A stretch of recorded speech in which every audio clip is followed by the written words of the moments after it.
નમસ્કાર મિત્રો, આજે 7 માર્ચ 2026 સમન્વય હોસ્પિટલને આજે જ્યારે 4 વર્ષ પૂરા થઈ રહ્યા છે ત્યારે હું આપની સમક્ષ બે વાતો રજૂ કરવા માંગુ છું. 4 વર્ષ પહેલા જ્યારે સમન્વય હોસ્પિટલ શરૂ કરી હતી ત્યારે અમે એક સ્વપ્ન સાથે હોસ્પિટલ ચાલુ કરી હતી કે વડોદરાના દરેક ખૂણા સુધી ઉત્તમ ગુણવત્તાની સારવાર પહોંચાડવી, દરેક મનુષ્ય સુધી પહોંચવું, એ જ અમારું એક સ્વપ્ન હતું. જ્યારે હું સમન્વય હોસ્પિટલની વાત કરું છું ત્યારે મારા દિમાગમાં એક ખ્યાલ આવે છે કે આ એક બિલ્ડિંગ નથી. સમન્વય હોસ્પિટલ એ એક બિલ્ડિંગ નથી, એ દર્દીઓનો વિશ્વાસ, ડોક્ટરો અને હોસ્પિટલના દરેકે દરેક સ્ટાફથી ઊભું થયેલું એક પરિવાર છે.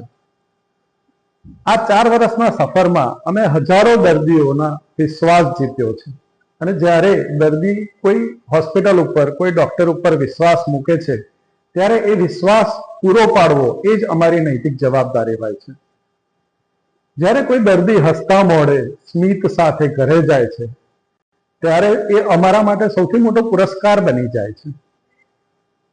સામાન્ય માણસને પણ સારી સારવાર અને ગુણવત્તાયુક્ત સારવાર મળે, ખાસ કરીને સરકારી યોજનાઓ જેમ કે આયુષ્માન યોજનામાં હેઠળ યોગ્ય અને ગુણવત્તાયુક્ત સારવાર મળે, એ જ અમારો પ્રયત્ન રહે છે.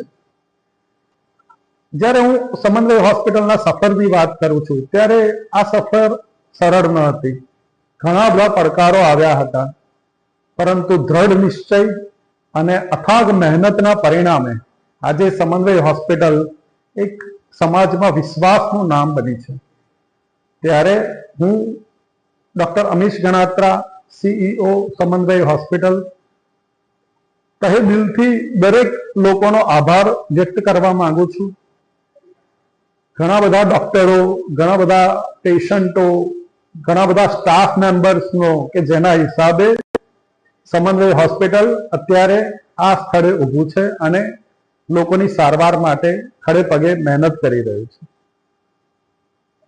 Thank you to all members who are directly or indirectly attached to Samanvay Hospitals, including my directors also. Thank you very much.